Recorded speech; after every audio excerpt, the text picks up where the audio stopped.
Bonjour à tous. Euh, je ne suis pas Christian Amis. Christian est en duplex à Paris. Donc on va se livrer à une session un petit peu particulière aujourd'hui, puisqu'on va faire ce workshop en visioconférence. Donc je suis là pour faciliter la session de workshop. Et Christian va vous parler effectivement des problèmes de cybersécurité et de l'approche de sécurité qu'il y a à faire dans l'OT et dans l'IoT. Donc je vais laisser la parole à Christian, si Christian tu nous entends. Oui, est-ce que vous m'entendez de votre côté? Très bien, fort et clair. D'accord. Bonjour à tous. Est-ce que vous me voyez aussi? Peut-être. Également.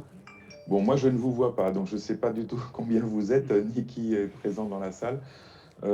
C'est effectivement un petit peu le souci de ce genre de communication. Est-ce qu'il y a des gens connectés également? Oui, il y a des gens connectés également. Il y a des gens connectés également, d'accord. Donc Et nous c'était avons à peu près vraiment... une cinquantaine de personnes dans la salle. D'accord, donc c'est une conférence complètement hybride, j'allais dire. Voilà. Complètement. Ok, très bien. Je vais partager mon écran. Je vais vérifier que ça fonctionne.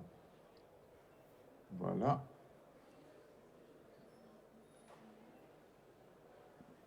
Alors, Ça marche. On voit ton écran. Il faudrait que tu passes oui, en plein écran. voilà. Normalement, ça marche. Là, vous voyez l'écran. En plein écran, très bien. D'accord. Bon, bah écoutez, c'est parfait. Bien. Donc, les petits détails techniques étant réglés, bonjour à tous. Donc, je suis Christian Amis. Je travaille chez IBM depuis de très nombreuses années et depuis quelques années, donc plus récemment, dans l'entité IBM Sécurité, dont je vais vous parler en deux mots. Voilà, l'approche qui a été proposée dans cet atelier, c'est de vous parler de la sécurité. Je sais que vous avez beaucoup d'ateliers dans un programme extrêmement chargé avec des participants très nombreux dans ce salon. Vous allez parler innovation, vous allez parler produits, vous allez parler objets connectés avec tout un tas d'innovations dans ces domaines-là. Moi, je vais aborder simplement un aspect qui est la sécurité, qui n'est pas forcément l'aspect le plus sexy, j'allais dire, dès le début quand on parle d'innovation, mais c'est un sujet extrêmement prégnant quand on parle d'IoT et de OT. Alors juste un petit peu de vocabulaire, je vais vous parler tout le temps de OT et IoT ou d'IT. Je préfère prendre ces vocables-là, je pense que ça vous parle à tous. Donc l'OT, on parle vraiment de la partie operational technology. Donc on est vraiment dans les usines, on est dans la production, on n'est pas sur le traitement de l'information. Voilà. Donc voilà, ce topo-là ne veut pas être un topo technique. On a décidé effectivement que vous repartiez à l'issue d'un atelier déjà avec quelque chose d'utile chez vous. Donc on va vous parler en fait d'approches, de bonnes pratiques, d'un certain nombre de recommandations sur le sujet que nous avons construites au fil des expériences avec un certain nombre de nos clients que nous connaissons depuis pas mal de temps. Voilà pour le programme. Donc je démarre juste un petit mot sur IBM Sécurité. C'est pas forcément connu de tous. IBM est le premier fournisseur de produits et de services de sécurité aux entreprises. Donc IBM Sécurité est une business unit à part d'IBM. Alors, on parle de premier fournisseur. Certains autres ont des chiffres d'affaires supérieurs à nous parce qu'ils ont également une activité antivirus ou autre, donc qui n'est pas lié aux entreprises, mais qui est lié aux particuliers, qui fait tout de suite énormément de volume. Mais dès qu'il s'agit d'entreprises, on se positionne comme le premier. Voilà. Le Gartner nous a nous a reconnu leader dans son sens à lui sur une douzaine de segments de marché de sécurité. On est 8000 à peu près dans le monde à être complètement dédiés sécurité, donc que ce soit des chercheurs, des ingénieurs, des gens qui sont sur la surveillance, des consultants, des avant-ventes, etc. Dédiés donc exclusivement à cette business unit sécurité chez IBM. Une vingtaine d'acquisitions de sociétés depuis quelques années.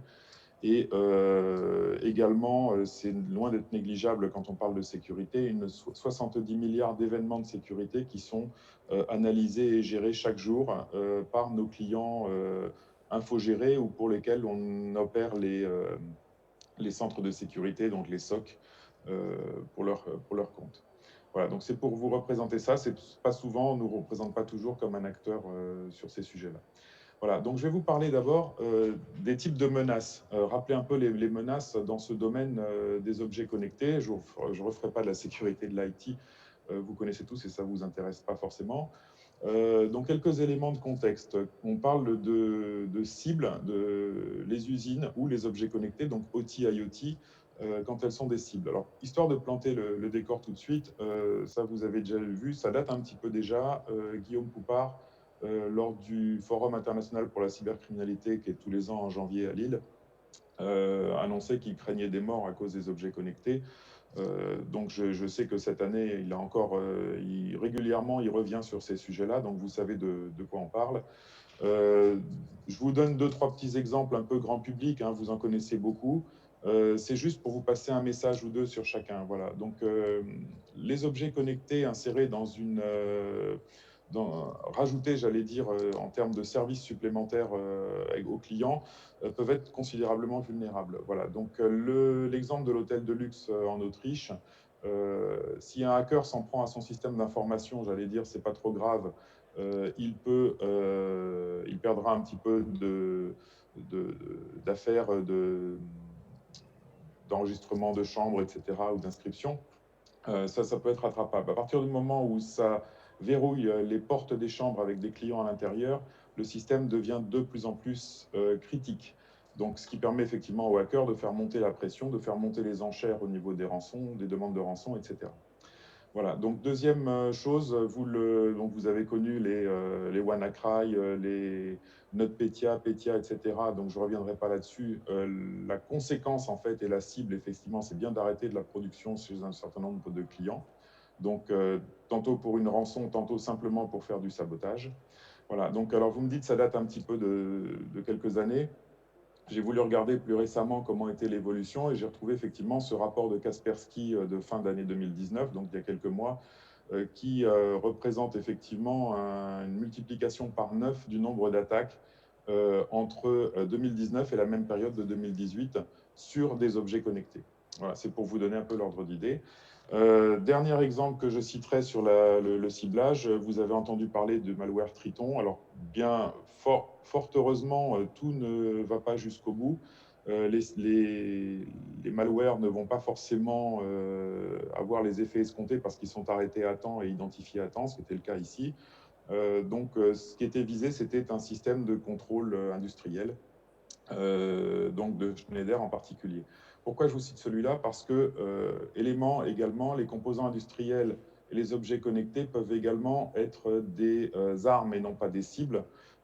Exemple, ce malware, j'allais dire, ce n'était pas tant le système de contrôle industriel de Schneider lui-même qui pouvait être visé, mais c'était surtout ce que ce système de contrôle industriel pilotait.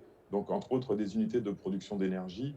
Donc, on a, avec cette problématique de l'IoT, des objets connectés ou des IoT industriels, on a vraiment une problématique qui effectivement peut être en chaîne. Voilà, quelques exemples. On l'a mise, on s'est rendu compte, et ça a été vraiment l'effet révélateur, donc je le mets toujours parce que c'est la première fois qu'on en a vraiment parlé à grande échelle. C'était le botnet Mirai en 2016, qui utilisait des objets connectés en tant qu'arme pour faire tomber une partie de l'Internet mondial pendant quelques heures. Voilà, donc après, vous avez aussi ces exemples-là. J'en reparlerai après parce que dans la méthodologie, c'est assez révélateur. Ce n'est pas le scénario de Ocean's 11, 12 ou autre au niveau des casinos de Las Vegas, mais ça s'est quand même passé là-bas. Le hacker est arrivé à télécharger ou à exfiltrer des données personnelles des principaux joueurs du casino en passant par une vulnérabilité sur le thermomètre connecté de l'aquarium du lobby. Donc ça, vous l'avez peut-être vu cet exemple-là. On reparlera après.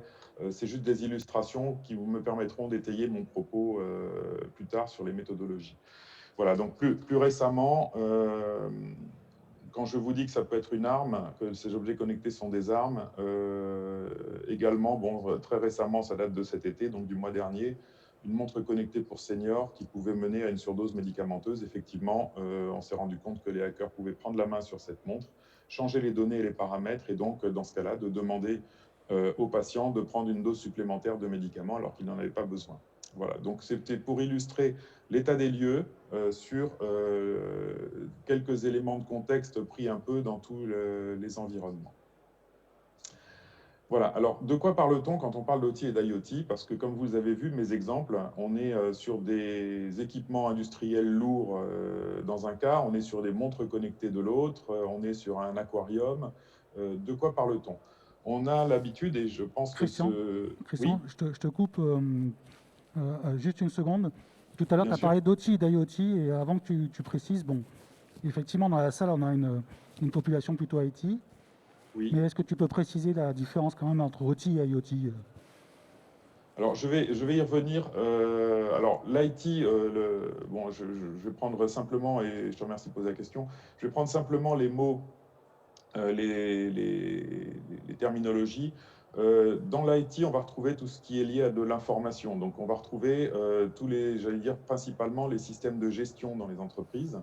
On va être dans le monde de l'informaticien. Donc, dans ces systèmes de gestion, on va retrouver, j'allais dire, les ERP, on va retrouver la gestion des fichiers, on va retrouver tout un tas d'éléments comme ça. Ce qu'on appelle OT, c'est vraiment la partie automatisation des opérations de production. Donc, on va parler de chaîne de montage, on va parler d'outils, d'extraction, on va parler d'outils industriels, on va être dans le monde des ingénieurs et dans le monde des automaticiens, j'allais dire, plus que des mondes des informaticiens. Voilà, c'est pour situer à peu près la façon dont on sépare ces deux mondes. Ah, Voilà, merci. l'IoT, bon, Internet des objets, peut intervenir un peu partout. C'est un peu l'objectif de ce, de ce slide, c'est de positionner, et on va le voir après sur la méthodologie, euh, de positionner effectivement de quoi on parle, qui adresse quoi en termes des lignes de business chez les clients ou au niveau des directions informatiques. Voilà, les RSSI, je sais qu'il y a aussi des RSSI dans la salle, je crois, ou des gens qui sont dans les entités sécurité. Ça, vous le savez, vous devez travailler aussi bien avec vos unités de production qu'avec votre informatique interne de gestion financière, comptable et autres. Voilà, donc on va retrouver, donc sur le côté technologie de l'information et IT traditionnel, on va retrouver des objets IoT. Ce qui est important ici, c'est ce qui est en rouge, c'est-à-dire que le système IoT va être contrôlé par l'IT. Donc on verra après en termes de gouvernance, hein, toute la méthodologie va tourner autour de la gouvernance et puis de comment rapprocher ces mondes dans ce que je vais vous présenter. Et je vais vous donner un petit exemple pour illustrer. Dans l'IT, vous avez l'habitude, vous, DSI, de gérer des data centers. Donc, alors qu'ils soient chez vous, qu'ils soient à l'extérieur, etc., peut-être, mais si chez vous, vous avez des data centers, vous n'allez pas forcément toujours avoir en tête que la climatisation de vos salles de data center est importante. Souvent, elle est sous-traitée, souvent, elle est gérée par des services généraux ou par d'autres services qui ne sont pas forcément directement liés à l'informatique. Bon, mais néanmoins, aujourd'hui, pour arrêter des serveurs, vous avez sécurisé vos serveurs pour pas qu'effectivement quelqu'un vienne et vous bloque le serveur et vous arrête de manière intempestive une production informatique. Par contre, si quelqu'un intervient sur une sonde de température de l'air conditionné de la salle et modifie de 10 degrés ce qui remonte, vos serveurs vont se mettre automatiquement en veille pour des raisons de sécurité. Si la température qui remonte est de 20, mais que dans la salle, elle est de 30. Donc, quelqu'un qui intervient sur ces systèmes-là peut avoir des conséquences dramatiques sur l'IT. Voilà, donc autre exemple d'IoT qui peut alimenter des chaînes IT, bon, vous avez tout ce qui est gestion de flotte automobile qui va vous remonter des données de capteurs de géolocalisation ou autre, par exemple, pour optimiser une chaîne de logistique.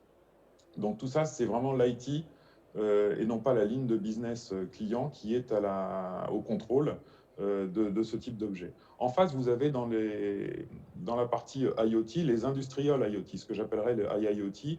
Donc vous avez des capteurs, vous avez effectivement vos automates programmables que vous trouvez, qui vont vous lancer effectivement des chaînes de production, qui vont vous les superviser, etc.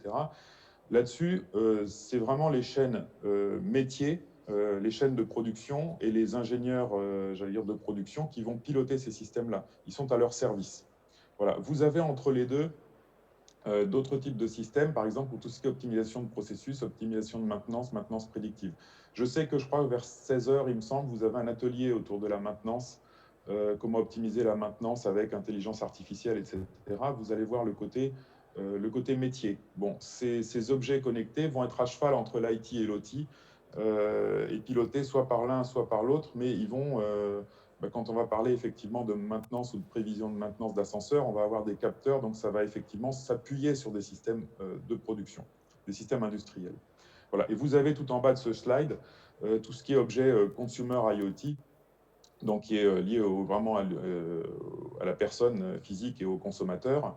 Donc on a les babyphones, tout ce qui est autour de la domotique, donc les portes de garage, etc., tout ce qui est traceur à droite à gauche, et puis les montres connectées et tous ces équipements-là que vous avez en termes de consommateurs. Et vous avez effectivement des systèmes qui sont intermédiaires, qui sont des compteurs connectés, des pacemakers, des pompes à insuline, etc., où vous allez retrouver ça, ça va être utilisé par des consommateurs, mais généralement c'est piloté et drivé par des industriels ou des professionnels, comme les professionnels de santé. Donc là, tout ça c'est important parce qu'il n'y a pas une façon, et vous vous en rendez bien compte, de sécuriser l'IoT ou l'OT. Il faut d'abord avoir cette vision très claire de dans quel domaine vous êtes, qui contrôle quoi, sur quoi s'appuient effectivement ces expériences de IoT. Voilà, je vous donne ici quelques illustrations de ce que ça donne dans la vraie vie. Si vous demandez, là où vous avez effectivement ici la photo d'un open space, d'un bureau qui peut très bien être une banque comme le siège administratif ou le siège social d'un industriel, mais ça peut être une banque, une compagnie d'assurance ou n'importe quel type d'open space. Vous allez retrouver en fait là-dedans tout un tas d'équipements. Qui, à un moment donné, connectent quelque chose, c'est-à-dire qu'ils envoient une donnée vers quelque chose d'autre en passant par un protocole, par un réseau, etc., qui peuvent être tout à fait différents. Donc vous allez retrouver effectivement tous vos équipements. Si je demande au responsable informatique que vous êtes, dans certains cas, dites-moi ce qu'il y a comme équipement dans cet open space, vous allez me parler de vos laptops, de vos stations de travail, vous allez me retrouver effectivement des claviers wireless, vous allez trouver tout un tas des tablettes, des smartphones, etc. Si je demande maintenant à la personne de la gestion technique du bâtiment de me prendre le même open space en disant qu'as-tu sur tes réseaux, lui va me parler des lampes et du système d'éclairage automatisé, centralisé, synchronisé, etc. Il va me parler des caméras de vidéosurveillance, il va me parler des sprinklers incendie sur lesquels il a effectivement des remontées d'informations. Il ne va pas du tout retrouver les mêmes équipements. Donc, à un moment donné, tous ces équipements, et vous le voyez avec l'histoire, par exemple, du thermomètre connecté, un équipement qui, a priori, n'était pas sur la supervision de l'informaticien, mais qui était sur celui qui gérait le lobby, peut se retrouver à un moment donné nécessaire d'identifier. Bon, une salle, un hôpital, pour donner un autre exemple, vous avez ici dans un hôpital moyen, je ne vous parle pas des grands CHU ou des hôpitaux de la PHP, mais je vous parle d'un hôpital moyen, d'une ville moyenne, vous avez à peu près 20 000 équipements qui vont être connectés de la même façon, ce qui ramène à peu près à entre 10 et 15 équipements par lit d'équipements connectés. Voilà, tout ça, effectivement, il faut également les prendre en compte au niveau de l'inventaire maintenant si vous rajoutez ça. Et vous avez la même chose côté usine, où vous allez avoir des capteurs partout, des scanners RFID, la tablette de l'ingénieur ou de l'automaticien, les caméras de sécurité, etc. Vous pouvez avoir potentiellement, hein, c'est ce qui figure en rouge là-dessus, ça ne veut pas dire que c'est ceux qui sont toujours les cibles, mais potentiellement dans un site, vous pouvez avoir des équipements qui sont attaqués. Voilà, ou qui font, s'ils ne sont pas attaqués, qui peuvent présenter des vulnérabilités, mais que souvent vous ignorez dans les inventaires. Voilà.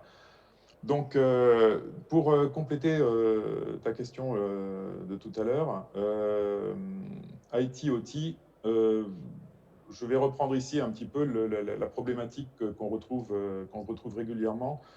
À gauche, vous avez le monde de l'IT traditionnel, et ça va répondre, je pense, aussi en complément à la question. À droite, vous avez le monde, ce que j'appellerais de l'OT. Et au milieu, vous avez de quoi parlent les gens et comment surtout comment ils sont câblés et quelle est leur vision de ces problématiques. Donc vous avez au niveau des risques et des enjeux, le DSI souvent va avoir une problématique de conformité ou alors des conséquences qui peuvent être financières.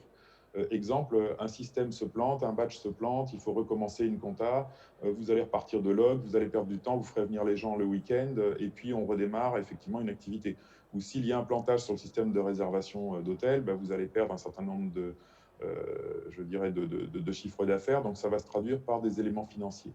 Quand vous demandez à quelqu'un de l'OT, il a d'autres préoccupations. Des problématiques, c'est que si vous ouvrez une vanne de manière incontrôlée dans un système d'adduction d'eau, de distribution d'eau, vous allez distribuer une eau polluée. Vous pouvez avoir des vies humaines en jeu. Si, alors je ne vous parle même pas du véhicule, si vous concevez un véhicule connecté ou un véhicule autonome, vous avez des vies humaines en jeu directement. Donc vous avez vraiment une problématique de sûreté. Donc l'automaticien, lui, quand on va parler risque et enjeu, ne va pas parler tout à fait de la même façon que l'informaticien. Voilà, ça répond un petit peu à la question. Des cycles de vie qui sont extrêmement variés. En informatique, on a l'habitude de faire des amortissements d'applications, de postes de travail, etc. entre 3 et 5 ans. Il y a toujours des cas plus longs, mais on change régulièrement. Dans l'OT, on parle de 5 à 20 ans. Je ne vous parle même pas, quand on parle de centrale, on est largement au-delà de ça. Quand on parle de navires de guerre, on est aussi largement au-delà de ça, ou d'avions ou autre chose. Voilà. On peut effectuer un certain nombre de changements sur l'informatique. Alors, je mets changement, je vais mettre le patching également. Euh, Régulièrement, vous savez bien qu'en informatique, combien de fois vous devez mettre à jour votre système, votre OS, de votre tablette, de votre smartphone, etc. Vous le faites très fréquemment. Dans le monde de l'OT, on vous interdit de le faire. Il faut un certain nombre d'accords. Il ne faut surtout pas changer les équipements parce qu'ils sont vraiment tunés quasiment individuellement. Donc l'automaticien, lui, il va pas vouloir faire de changement et il est parti pour installer un système. C'est pour ça qu'on voit dans les chaînes de production, ça m'est arrivé de visiter effectivement des chaînes de production et vous vous retrouvez avec un serveur en Windows 95 parce que aucun changement n'est possible. Ça, c'est la vraie vie que vous retrouvez dans les ateliers et dans les usines. Mais j'imagine que vous connaissez ça. Voilà. Interruption pour mesure de sécurité, j'ai mis ce point également là-dessus parce que, par exemple, vous avez un bon système de détection d'anomalies, vous vous rendez compte qu'il y a une fuite de données à un moment donné parce que vous avez mis tout ce qu'il fallait.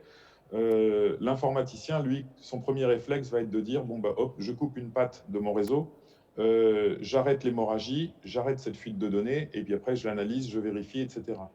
L'automaticien, lui, ça va être l'inverse. De temps en temps même, c'est d'ailleurs l'effet escompté par le criminel. Ça va être, tiens, il y a une fuite de données, qu'est-ce que je fais si je coupe le réseau, si je coupe ma chaîne de production, si j'éteins mon haut fourneau, si je coupe, si ça amène effectivement à conduire ce genre de choses, j'en ai pour des semaines, voire des mois derrière à redémarrer. Donc, une interruption, donc on a beau effectivement analyser le besoin, l'identifier, le prendre, la réponse à incident va être complètement différente selon le côté dans lequel on se situe. Voilà, donc après en termes de technologie et de réseau, vous avez les informaticiens ont passé des années à harmoniser, à converger vers l'IP, à mettre la téléphonie sur IP, etc. Donc progressivement à tout avoir de manière normée. Et vous commencez à avoir des problématiques d'intégration à IP au niveau de l'OT et de l'IoT. Vous avez encore des tas d'appareils analogiques, donc on ne parle même pas effectivement de communication et de numérique dans ces domaines-là, on en est encore loin.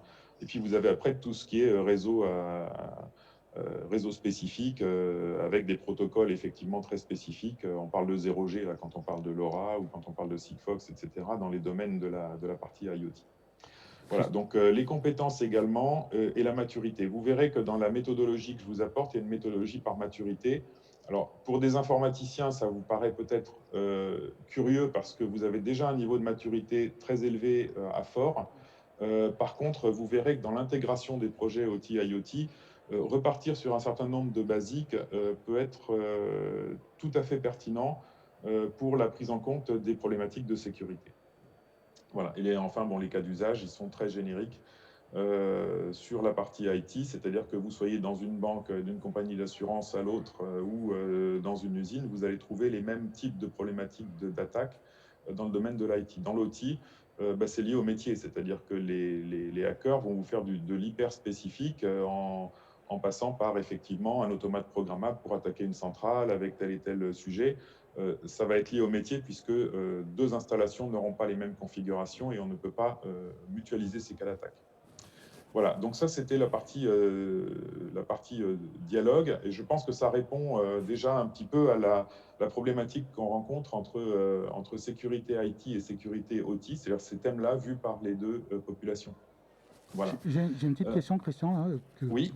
que tu vas peut-être répondre par la suite, mais euh, les téléphones portables qui se trouvent dans la nature, qui sont un device comme les autres, hein, finalement, aujourd'hui, il existe des solutions pour gérer toute la chaîne réseau existante, une solution intégrée, on appelle du mobile device management. Pourquoi il n'existe pas une solution pour gérer tous les devices existants OT, IT, et qui permettent une solution complète de faire une gestion complète de traçabilité Alors, effectivement, j'y répondrai après, parce que en fait, on parle de la multiplicité. Un téléphone, en fait, les devices, les téléphones, je donne un premier élément de réponse extrêmement rapide.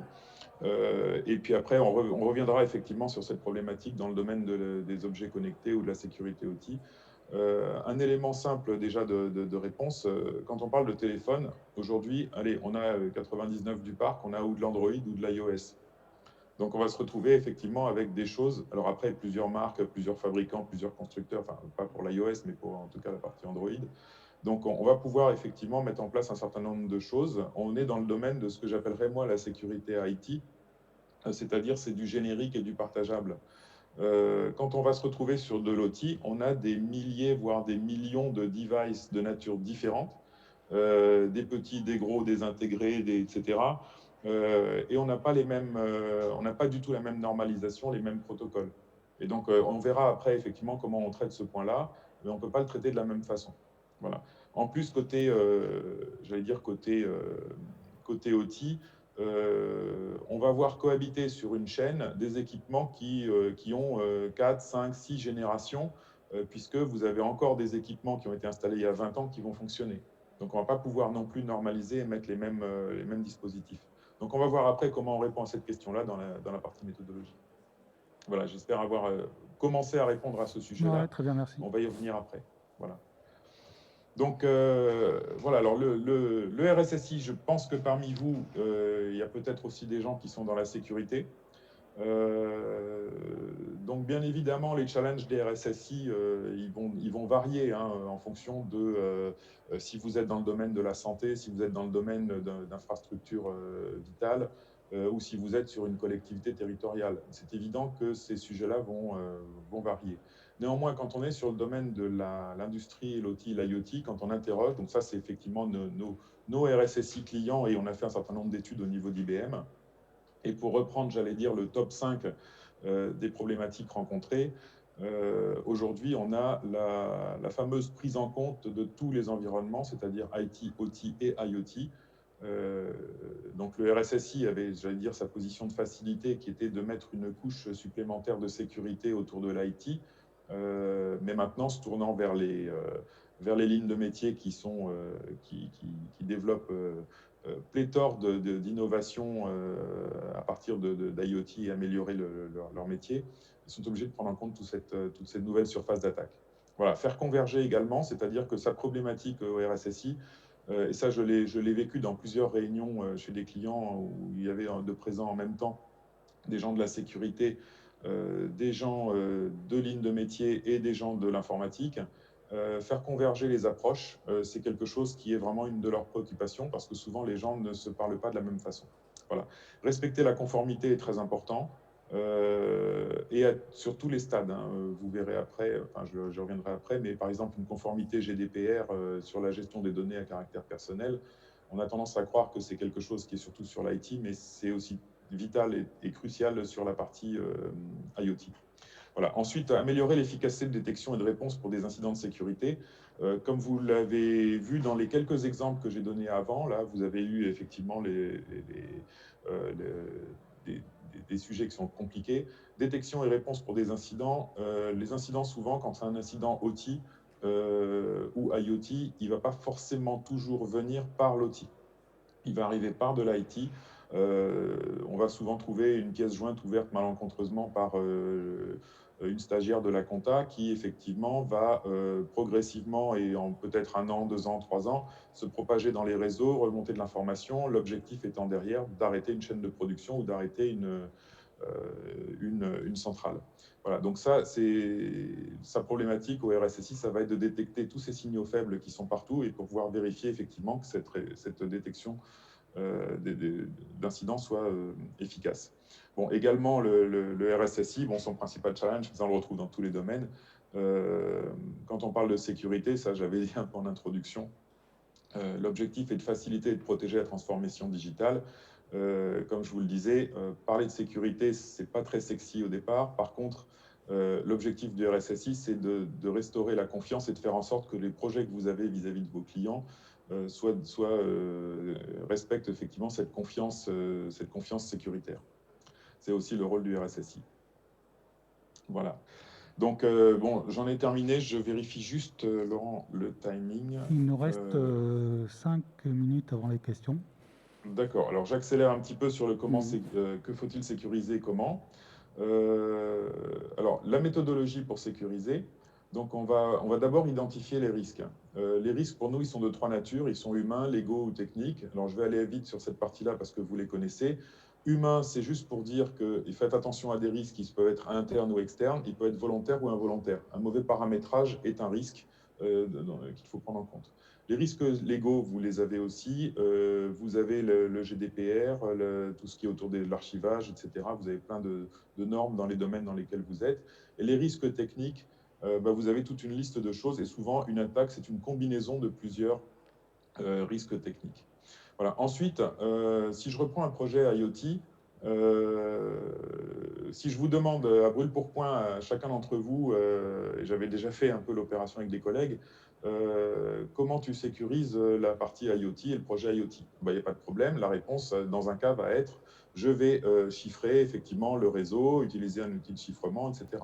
Si vous êtes fournisseur d'applications, ce n'est pas de problème. Je vais sécuriser les données, je vais les mettre effectivement sous contrôle. Je vais chiffrer également mes données sur le cloud, etc. Parce qu'il y a des données à caractère personnel sur mon pacemaker, etc. qui vont remonter sur un cloud ou autre. Donc chacun va avoir une réponse.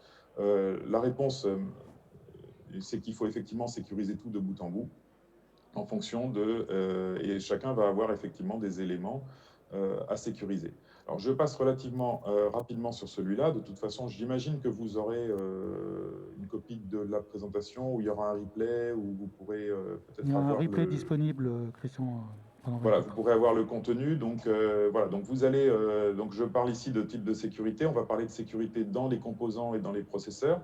On va parler après, dans le device, de prévoir effectivement, si vous êtes concepteur d'objets connectés, vous prévoyez effectivement des possibilités d'identification de vos devices.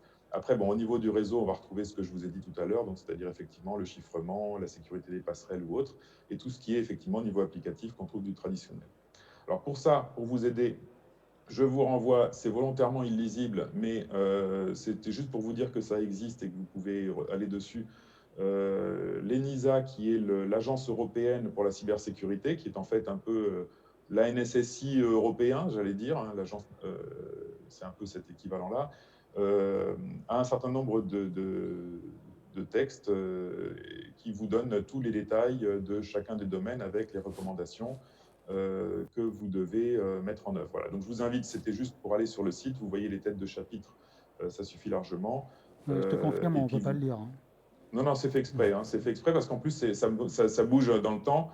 C'est fait exprès. Là, celui-là est un peu plus lisible en principe, puisqu'il vous indique sur chacune des catégories, en gros, le contenu et ce qu'il y a dedans. Voilà. Donc, on parle effectivement d'arriver à authentifier les mouvements entre IoT device et les systèmes et les applications. Tous les systèmes d'authentification, vous expliquez ce qu'il faut faire, comment il faut le faire, etc. Tout ce qui est durcissement de composants également, vous avez la partie chiffrement. L'IAM est important, donc Identity Access Management que vous avez en IT traditionnel.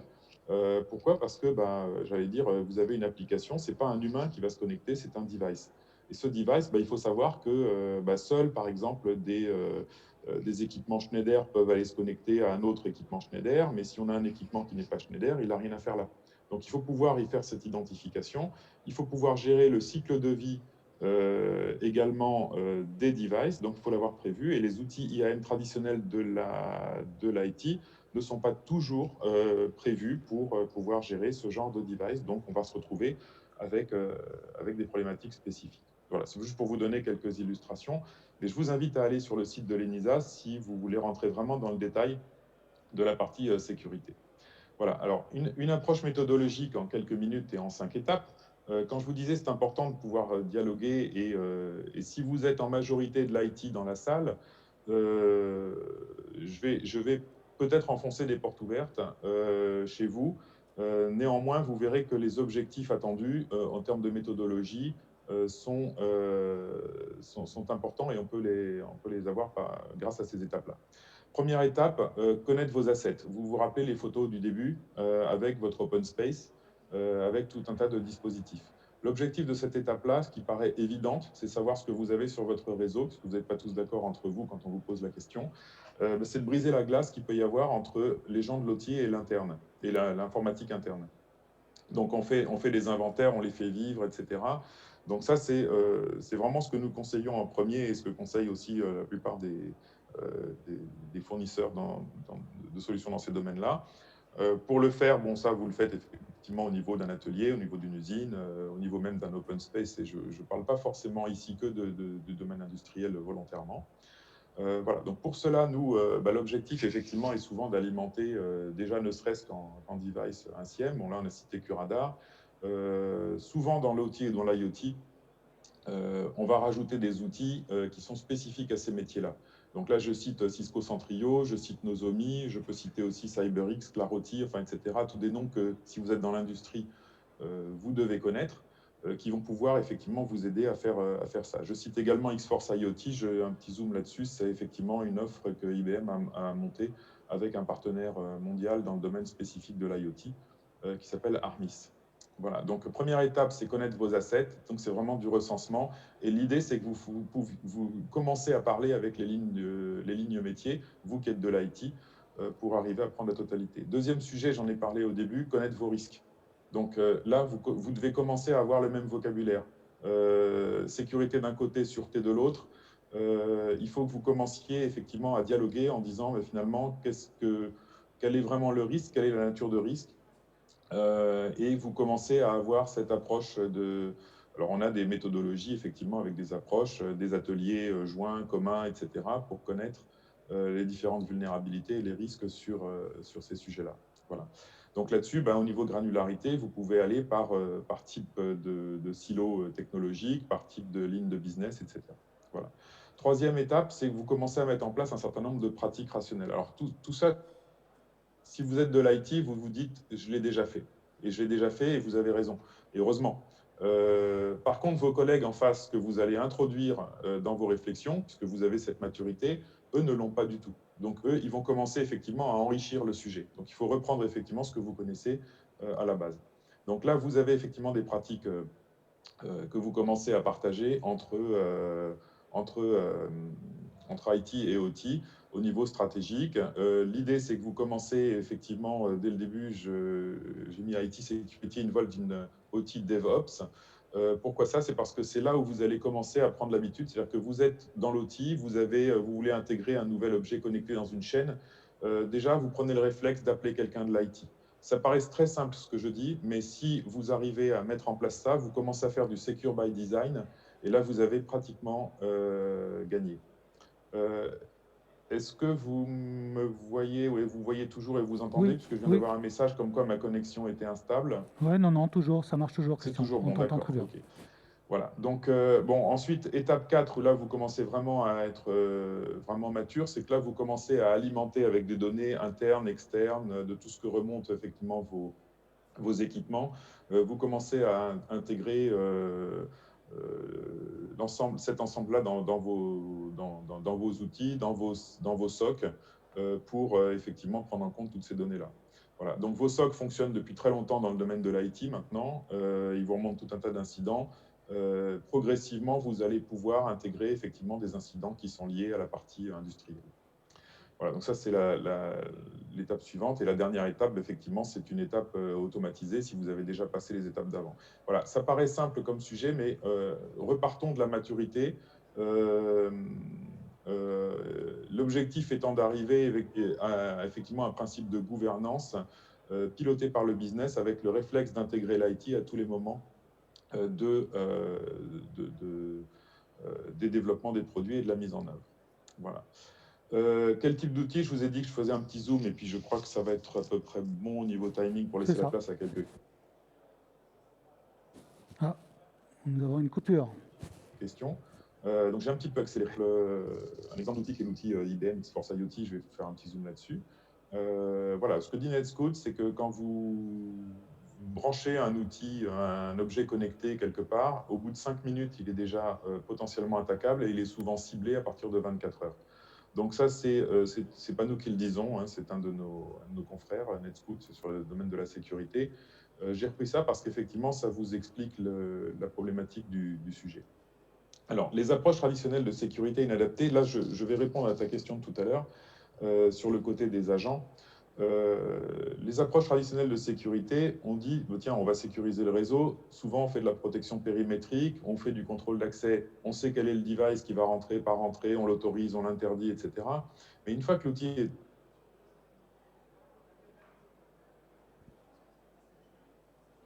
Coupé. une fois que le device est autorisé, sécurité réseau ne vont pas détecter les anomalies de comportement ou de volume anormaux de trafic, c'est-à-dire de savoir pourquoi telle et telle application va envoyer tel flux, alors que mon thermomètre connecté doit envoyer effectivement quelque chose toutes les heures. Si ça se met à envoyer quelque chose tous les quarts d'heure, c'est qu'il y a peut-être quelque chose où ça envoie un gros volume alors que d'habitude c'est simplement un chiffre. C'est qu'il se passe peut-être quelque chose. Les outils traditionnels de réseau ne le voient pas forcément ça. Voilà. Et côté agent, donc on en parlait tout à l'heure, les outils de détection et de réponse sur les endpoints internes ou externes, managés, etc., nécessitent le plus souvent un agent sur le poste. Voilà, je dis le plus souvent parce qu'il y a un certain nombre d'outils qui ne le nécessitent pas. Et d'autre part, on n'a pas la possibilité de déployer des agents sur des composants IoT, donc il faut trouver une autre solution. Voilà, la solution que IBM a trouvée, on s'est associé effectivement alors avec la société Armis, qui est un des leaders sur le marché, je vais expliquer après pourquoi en termes de volumétrie. C'est une solution cloud qui effectivement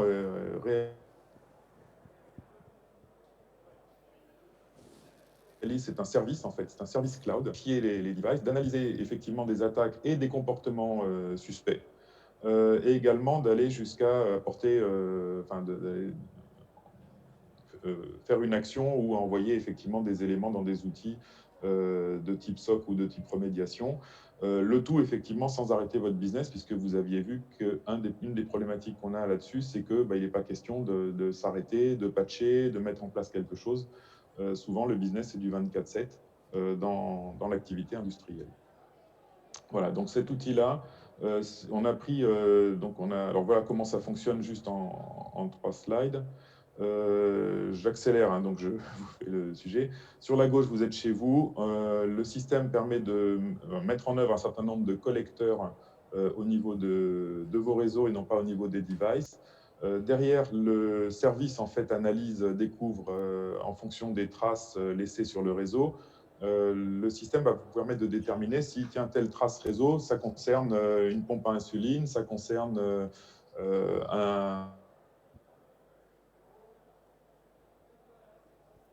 un capteur de température, ça concerne un nu. Bon, pourquoi cet acteur-là? Parce que cet acteur-là, aujourd'hui, et nous-mêmes, exploitons 110 millions de devices. On reconnaît 110 millions de devices et reconnaît 110 millions de traces différentes et sait effectivement les analyser. Donc, ceci est associé effectivement à la partie analyse de la menace d'IBM, hein, de la X-Force d'IBM, qui est notre entité qui est en permanence en surveillance du web et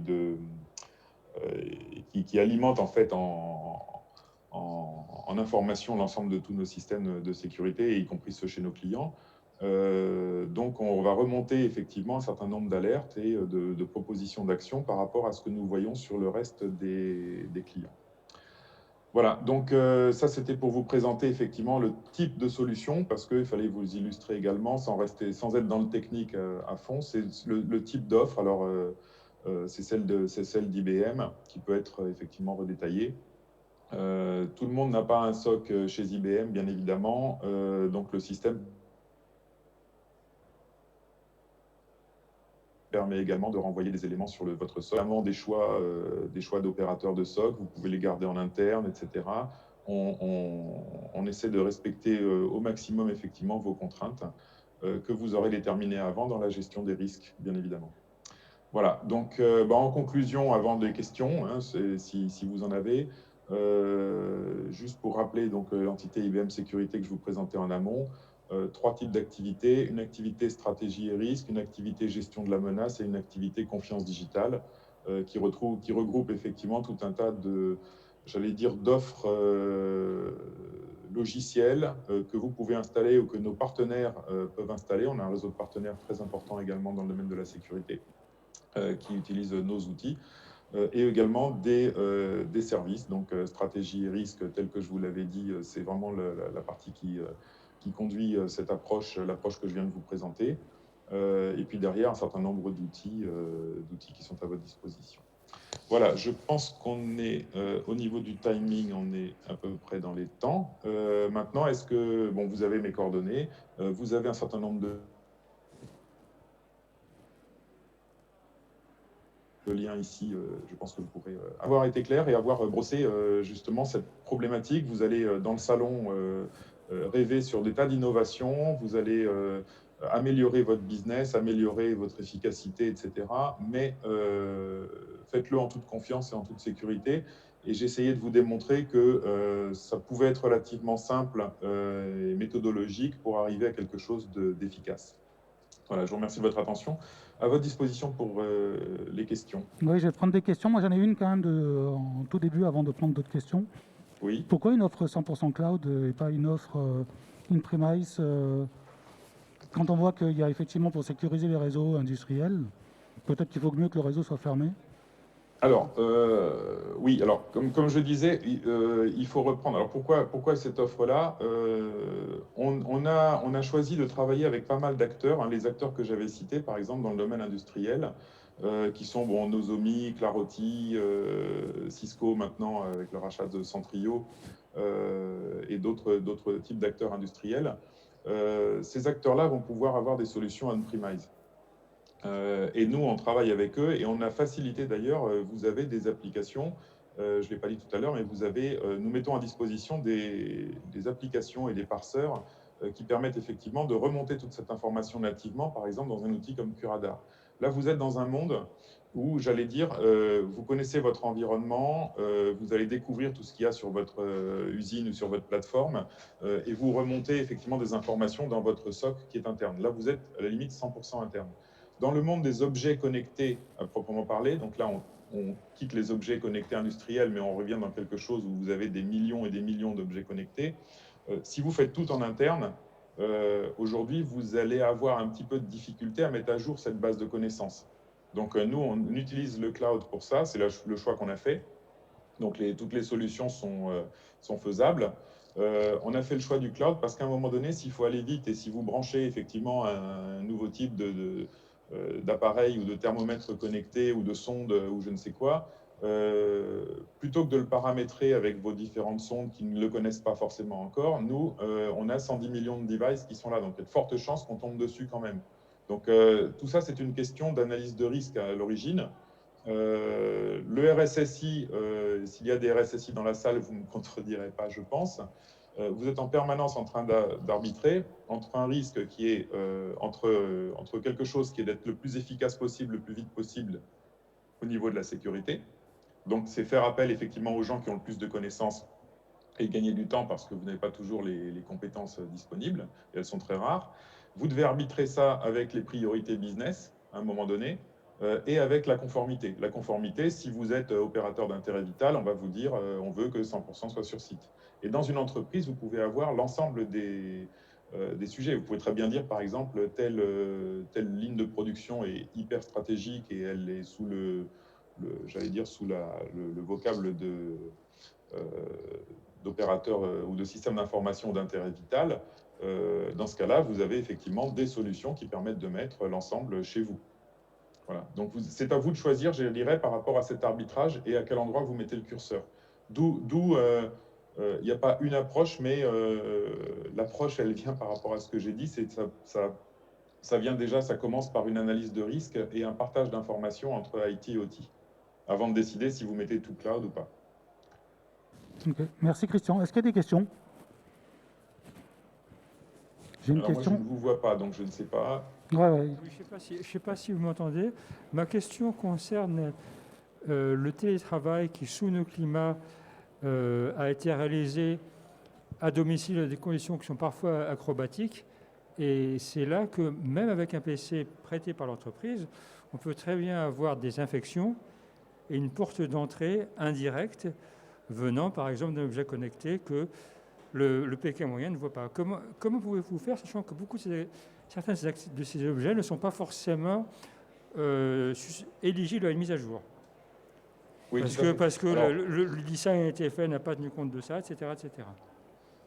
Oui, tout à fait. Alors là-dessus, la réponse, parce que je fais également, dans le cadre d'associations externes à IBM, des sensibilisations, et entre autres avec la gendarmerie, sur le côté justement, j'allais dire, conséquences du Covid sur la sécurité et la sécurité dans les entreprises. Effectivement, cet aspect-là, si vous reprenez mon premier slide où on parlait où vous aviez IT, OT et consumer technology en face, avec effectivement tout ce qui est lié à la maison. Hein, donc, on parle de portes de garage connectées, on parle de les babyphones, et tous ces appareils-là. Ce qui s'est passé effectivement avec le travail à la maison, c'est que vous avez multiplié les risques. C'est-à-dire que les entreprises, nous, et on commence à le voir dans des projets, dans des demandes, la première chose, c'est sensibiliser les salariés. Sensibiliser les salariés à l'usage du télétravail et à ce qu'ils peuvent faire ou ne pas faire. C'est-à-dire, quand ils utilisent leur propre PC, c'est de mettre un certain nombre de règles de base, de règles de prudence, de ne pas laisser son mot de passe ou son PC à ses enfants, etc. De ne pas être en mode administrateur sur votre PC, parce que sinon, si un device corrompu va vous installer quelque chose, si vous êtes en mode utilisateur, il ne va pas pouvoir installer sur la racine de votre PC le logiciel malveillant, alors que si vous êtes en administrateur, rien ne l'empêchera de le faire. Donc il y a un certain nombre de règles de base et de bonnes pratiques, j'allais dire, qu'il faut que, en tant qu'employeur, vous assigniez à vos salariés, et d'autant plus sur un comportement et des activités à faire à la maison, justement, parce que vous ne savez pas ce qu'ils connectent et ce qui se connecte chez eux, et vous n'avez pas la main, et Dieu merci. Et après, vous avez les règles de sécurité, j'allais dire, classiques, c'est-à-dire que au niveau sécurité, d'entrer dans vos systèmes d'information. Voilà, mais effectivement, ce sujet est crucial, et c'est là où on a vu apparaître un peu la hantise de ces objets non maîtrisés par les responsables informatiques. Encore une fois, la première chose, c'est de la prévention et de la sensibilisation. Merci Christian. Est-ce qu'il y a une autre question? Écoutez, pas d'autres questions. Merci beaucoup Christian, en tout cas, pour cette session et toutes tes informations. Et puis, voilà. Merci beaucoup. Bien, écoutez, je suis à votre disposition. S'il y a des questions particulières ou des approfondissements que vous voudriez avoir, vous avez mes coordonnées. Je vous souhaite une très bonne continuité dans ce salon un peu particulier, hybride, on va dire, à distance et en présentiel. Je vous souhaite une bonne continuation et bonne fin de journée. Merci Christian, au revoir. Au revoir.